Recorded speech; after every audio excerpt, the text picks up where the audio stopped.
And Senator Elizabeth Warren, who has a very controversial past, which we will get to in just a minute, is now taking the lead on attacking and obstructing President Trump.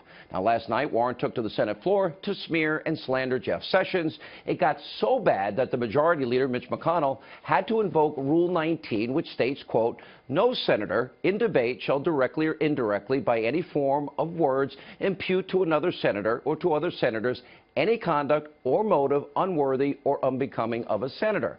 But of course, Senator Warren didn't stop there. She followed up her Senate floor performance by declaring that Democrats are now the party of opposition. Watch this.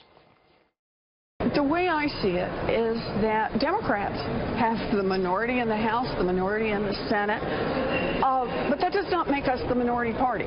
We are the party of opposition, and that is our job.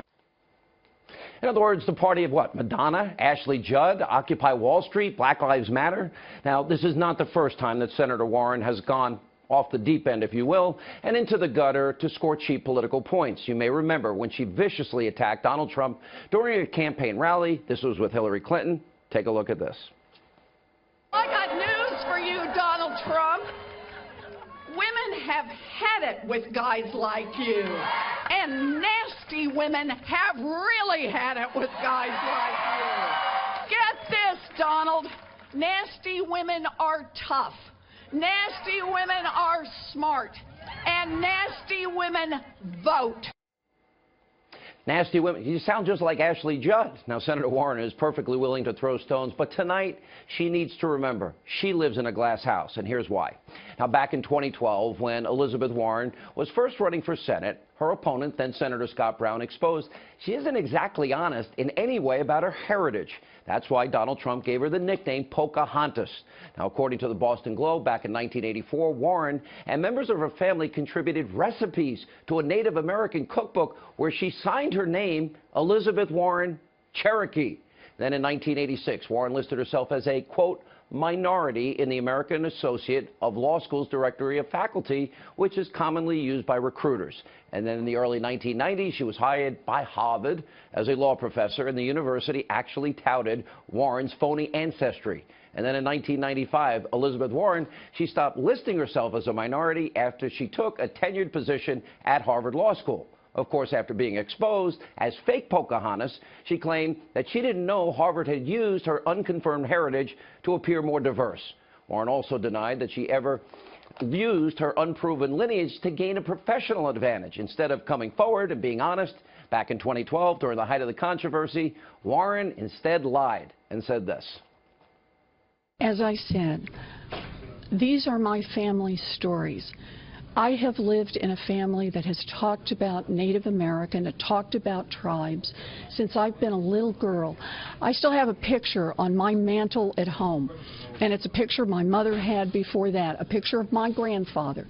And my Aunt Bee has walked by that picture at least 1,000 times, remarked that her father, my papa, had high cheekbones, like all of the Indians do, because that's how she saw it. And she said, and your mother got those same great cheekbones, and I didn't. She thought this was the bad deal she had gotten in life. Being Native American has been part of my story, I guess, since the day I was born. I don't know any other way to describe it. High cheekbones? Family stories? Really? Now, that's fake Pocahontas as proof that she's a Native American. Now, the truth is, there is zero proof to back up Elizabeth Warren and her lie. In fact, the 2012 scandal didn't stop her from writing about these, quote, family stories and high cheekbones in her 2014 book. Now, as you can imagine, the scandal over fake Pocahontas' heritage isn't the only stain on her record. Senator Warren is as far left as Democrats come. You might remember back in 2011 when she said this. There is nobody in this country who got rich on his own. Nobody. You built a factory out there, good for you, but I want to be clear. You moved your goods to market on the roads the rest of us paid for. Yep. You hired workers the rest of us paid to educate. You were safe in your factory because of police forces and fire forces that the rest of us paid for. All right, that's pretty amazing. More alt-radical left than even Obama. So my message tonight to Senator Warren and the Democrats is simple. If you want to obstruct, you want to slow down the president's agenda and hurt the country, then you will own the suffering of millions of Americans out of work, millions of Americans who are on food stamps, millions of Americans living in poverty. In other words, all of the Americans that have suffered under your failed leftist ideology the last 8 years. Now, the American people rejected your failed policies. That was back in November. And if you want to be obstructionist, then guess what? They'll do it again in 2018 and then 2020. And by the way, President Trump is not going to roll over. He's going to fight back like he always does. Here's President Trump talking earlier today about the legal challenge to his temporary travel ban. Take a look.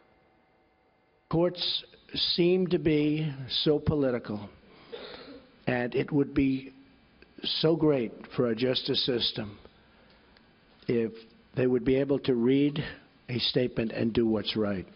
And that has to do with the security of our country, which is so important. I think it's sad. I think it's a sad day. I think our security is at risk today, and it will be at risk until such time as we are entitled and get what we are entitled to as citizens of this country. Now, let me be very clear to fake Pocahontas and all her leftist friends. If your obstruction, if your judge shopping results in terrorists gaining entrance to this country, and if Americans are killed, it will be all of you, not President Trump, that have blood on your hands. And it is you who are choosing to gamble with the lives of the American people over the slight inconvenience of a few visitors to this great country of ours.